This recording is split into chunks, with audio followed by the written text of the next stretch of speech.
Physics, gravity, gravitational force, how gravity works in Islam, gravity in Islam, physics in Islam. ہم نے سمجھنا ہے کہ گریوٹی اسلام کی روح سے اور سائنس کی روح سے کیسے کام کرتی ہے، زمین کیسے روٹیشن کرتی ہے، یہ آسمان یہ زمین اللہ تعالیٰ نے کیسے بنائے، یہ ہم نے یہ سمجھنا ہے کہ یہ کیسے روٹیشن کر رہے ہیں اور کیسے کام کر رہے ہیں. یہ ہم نے آج سمجھنا ہے کہ سائنس اور اسلام کے ریلیشن سے فزکس، گریوٹی اینڈ اسلام.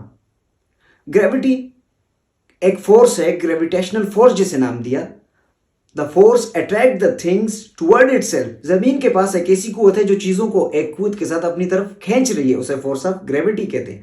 آپ کوئی بھی چیز پھینکیں گے تو اوپر پھینکتے تو وہ سیدھا زمین کی طرف آئے گی. آپ نے نوٹ کیا ہوگا کہ ہر ایک چیز زمین کی طرف آتی ہے، اٹریکٹ ہو رہی ہے. یہ کیوں اٹریکٹ ہو رہی ہے؟ کہ زمین کے پاس ایک قوت ہے. سائنس کے مطابق سب سے پہلے نیوٹن نے ڈسکور کیا کہ ایک قوت ہے، فورس ہے، جس کا نام اس نے فورس آف گریوٹی رکھا، جو چیزوں کو اپنی طرف اٹریکٹ کر رہی ہے. مزید اس کو آئنسٹائن نے ایکسپلین کیا کہ ہاؤ گریوٹی ورکس. اب سائنس نے تو بتا دیا، ڈسکوری تو اس نے کر رہی، لیکن اب 1400 سال پہلے اللہ تعالیٰ قرآن مجید کے پارہ نمبر 29 میں سورہ مرسلات کی آیت نمبر 25 میں اللہ تعالیٰ فرماتے ہیں أَلَمْ نَجْعَلِ الْأَرْضَ كِفَاتًا، کیا ہم نے زمین کو سمیٹنے والی نہیں بنایا؟ Have we not made the earth receptacle، کیا ہم نے زمین کو سمیٹنے والی نہیں بنایا؟ یہاں پر اللہ تعالیٰ کفاتہ کا لفظ استعمال کرتے ہیں. کفاتہ کا معنی ہے یکجا کرنا، اکٹھا کرنا، اپنی طرف کھینچنا. to collect together to attract the things toward one. اس کفاتہ میں attract the things toward one یعنی چیزوں کو اپنی طرف کھینچنا. یہاں پر ہم سائنس کی روح سے ہم کہتے ہیں فورس آف گریوٹی. تو چیزوں کو اللہ تعالیٰ کہہ رہے ہیں کہ سمیٹنے والی بنایا، یعنی چیزیں زمین اپنی طرف کھینچ رہی ہے. 1400 سال پہلے اللہ تعالیٰ نے ذکر کیا. جو ڈسکوری آج ہو رہی ہے اللہ تعالیٰ نے 1400 سال پہلے قرآن مجید میں فرما دیا. اب زمین اور خود گردش کر رہی ہے، کس کے گرد؟ سورج کے گرد. یہ آج سائنس ڈسکور کر رہی ہے، لیکن اللہ تعالیٰ نے پہلے بتا دیا کہ زمین اور چاند اپنے اپنے دائروں میں تیر رہے ہیں.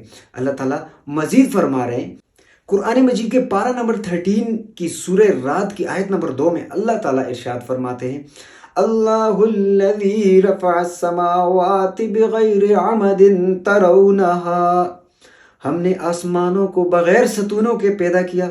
اللہ تعالیٰ فرما رہے ہیں کہ آسمانوں کو بغیر ستونوں کے پیدا کیا، بغیر ستونوں کے کھڑے ہیں. وہ کون چلا رہا ہے اس نظام کو؟ اللہ تعالیٰ چلانے والے ہیں. یعنی سائنس صرف ڈسکور کر سکتی ہے، آپ کو صرف بتا سکتی ہے، لیکن بنانے والا کون ہے؟ اللہ تعالیٰ ہے. زمین جو 30 کلومیٹر فی سیکنڈ، ایک سیکنڈ میں 30 کلومیٹر رفتار سے جا رہی ہے، سورج کے گرد چکر لگا رہی ہے 30 کلومیٹر فی سیکنڈ، لیکن ہم محسوس نہیں کر رہے. کس وجہ سے؟ فورس آف گریوٹی کی وجہ سے. زمین سپن موشن کر رہی ہے، وہ تو آربیٹال موشن آ گئی 30 کلومیٹر فی سیکنڈ سے. اب زمین سپن موشن کر رہی ہے 465 میٹر پر سیکنڈ سے سپن ہو رہی ہے، لیکن ہم محسوس نہیں کر رہے، ہمیں فیل نہیں ہو رہا. کس وجہ سے؟ فورس آف گریوٹی کی وجہ سے. اس کا مطلب ہے کہ فورس آف گریوٹی اللہ تعالیٰ کی طرف سے ایک بہت بڑی نعمت ہے، جس کی وجہ سے ہم زمین پر رہ رہے ہیں، ہم سٹیبل ہیں، زمین پر رکے ہوں، ہمیں کوئی محسوس نہیں ہو رہی موشن. تو زمین اسی طرح ایک اور اللہ تعالیٰ کی نعمت ہے، وہ فورس آف فریکشن ہے. ہم زمین پر چل رہے ہیں فورس آف فریکشن کی وجہ سے، رگڑ کی قوت کی وجہ سے. فریکشن نہ ہو تو ہم سلپ ہو جائیں، ہم آسانی سے چل نہ سکیں. اس طرح اللہ تعالیٰ کی بہت زیادہ نشانیاں ہیں، بہت زیادہ نعمتیں ہیں. ہم آہستہ آہستہ ڈسکور کریں گے. آج صرف ہم گریوٹی کا اور اس سے ریلیشن بتا رہے ہیں کہ سائنس اور اسلام میں ریلیشن کیا ہے. اللہ تعالیٰ مزید فرماتے ہیں قرآن مجید کے پارہ نمبر 17 سورہ انبیاء کی آیات نمبر 33 میں اللہ تعالیٰ فرما رہے ہیں وَهُوَ الَّذِي خَلَقَ اللَّيْلَ وَالنَّهَارَ وَالشَّمْسَ وَالْقَمَرَ كُلٌّ فِي فَلَكٍ يَسْبَحُونَ. اللہ تعالیٰ نے وَهُوَ الَّذِي خَلَقَ اللَّيْلَ، لیل رات کو پیدا کیا، نہار دن کو پیدا کیا، شمس سورج کو بنایا، قمر چاند کو بنایا. کل فی فلک یسبحون، ہر ایک اپنے اپنے دائرے میں تیر رہے ہیں.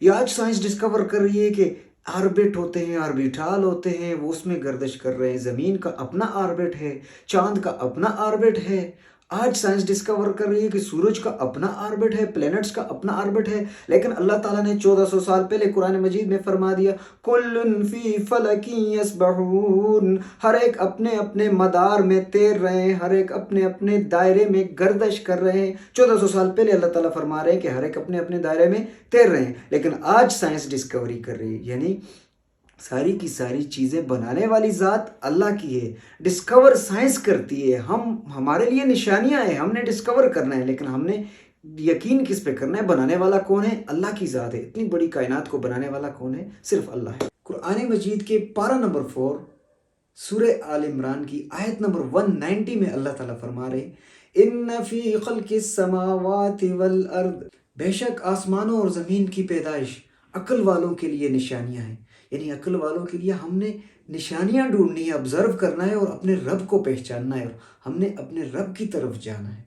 تو انشاءاللہ ہم آگے نیکسٹ جو لیکچر ہوگا اس میں بلیک ہول بتائیں گے کہ کائنات کیسے بنی ہے، بلیک ہول کیا ہے، معراج کا سفر کیسے ہوا، اور بلیک ہول کے ساتھ کیا ریلیشن ہے، یہ ہم انشاءاللہ نیکسٹ چیپٹر میں